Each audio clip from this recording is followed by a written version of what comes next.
हमारे बड़े भाई को पहली लड़की हुई थी, पहला बच्चा हुआ था, उसका नाम एकता रखे थे। तो तब से एक सपना था कि जो भी हम कुछ ना कुछ ओपनिंग करेंगे, कोई नया काम तो एकता ही रखेंगे।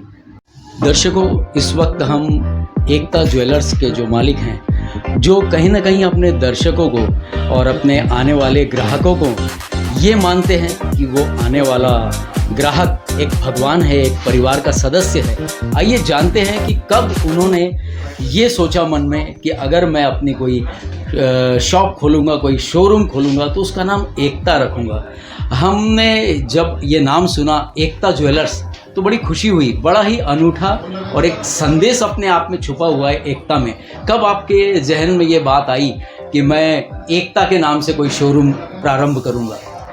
हमारे बड़े भाई को पहली लड़की हुई थी, पहला बच्चा हुआ था, उसका नाम एकता रखे थे। तो तब से एक सपना था कि जो भी हम कुछ ना कुछ ओपनिंग करेंगे, कोई नया काम तो एकता ही रखेंगे।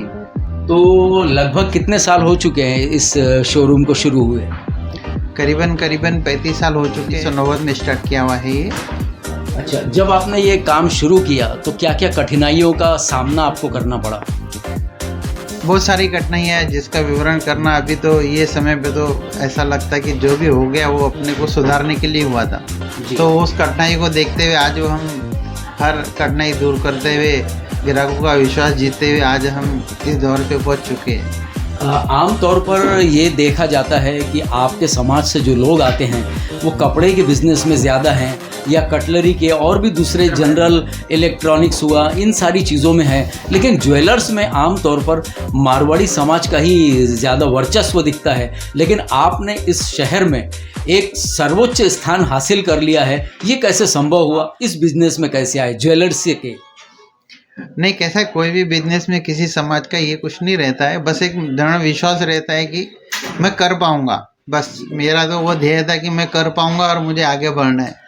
मैंने तो कभी ये सोचा नहीं था कि क्या कैसा है, बस जो भी आया सबसे हाथ मिलाते गए और आगे बढ़ते गए। तो यही एक थोड़ा सा रहस्य हम जानना चाहेंगे कि आखिर ये जो ऑर्नामेंट की लाइन है, गहनों की लाइन है, ये बिजनेस चुनने के पीछे किसी महिला ने, आपकी श्रीमती जी ने या किसी और ने आपको मोटिवेट किया कि बार बार उनके गहने खरीदने पड़ते थे तो आपने सोचा कि इनके लिए मैं एक शोरूम ही खोल देता हूँ? क्या है वो कहानी?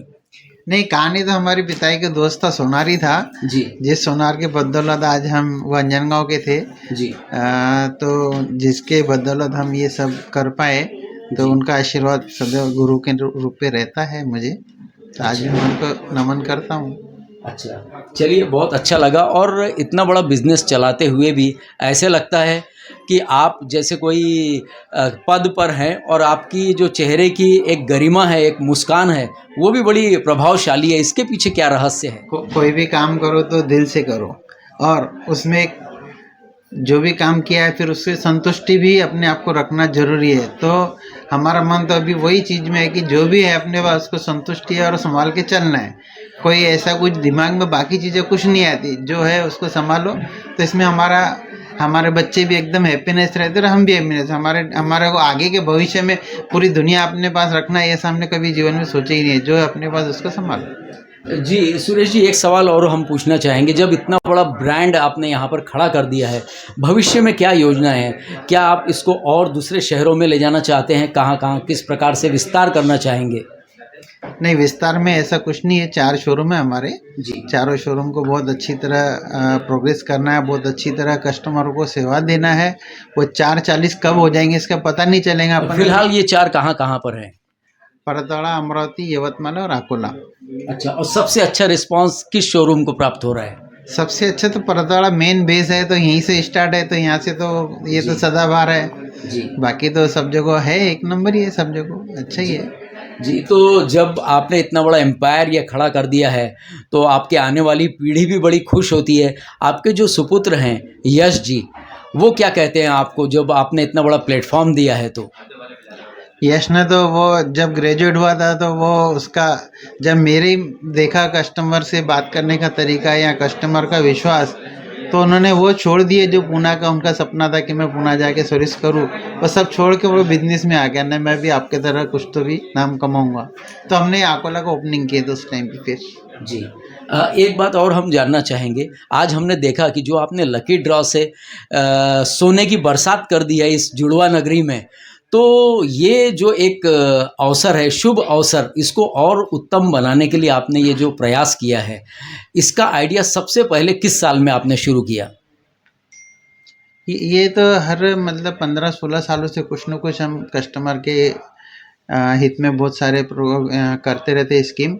तो ये साल भी हमने जैसा जितना सोना खरीदो 916 उतना चांदी हम फ्री भी दे रहे हैं, और दिन भर जो भी खरीदी करता है उसका एक कूपन डाले जाता है, जिसका फिर रात को शो ने वो कूपन निकलता है, वो लकी विनर उसको गोल्ड कॉइन देते हैं। और एक अब अंतिम सवाल आपसे पूछेंगे, आने वाले समय के लिए भी क्या कहना चाहेंगे, क्योंकि ज्वेलर्स का ऐसा काम है कि पूरे साल लगभग लोगों को इसकी आवश्यकता पड़ती रहती है, तो कैसी आप अपनी शुभकामना और क्या संदेश देना चाहेंगे? देखो 1990 से मैंने अपना जीवन बहुत सादगी के साथ, बहुत गारंटी के साथ, बहुत मतलब एक विश्वास के साथ जिया है, और सबको जो भी मैंने अभी तक मतलब जो बिजनेस किया है वो गोल्ड की जो प्योरिटी रहती है वो बिल पे मेंशन करके दिया है। तो जीवन में कभी मुझे ऐसा महसूस नहीं होता कि हम किस मुकाम पे पहुंच गए। तो कस्टमरों का जो विश्वास हमारे पास है, जो हमारे ऊपर है, चाहे अकोला में, अमरावती में, यवतमाल में, परतड़ा में, तो ये सब देखते हुए कस्टमरों को ही मैं धन्यवाद दूंगा, और उनका विश्वास कभी जीवन में ना डोले। हम भी भरकस प्रयत्न करेंगे कि कभी जीवन में एक मिली का कभी फर्क ना आए। चलिए, बहुत बहुत धन्यवाद, आपने इतना समय निकाला और इतनी अच्छी जानकारी दी और इतने अच्छे गिफ्ट आप दे रहे हैं जनता को, बहुत बहुत धन्यवाद। ठीक है, बहुत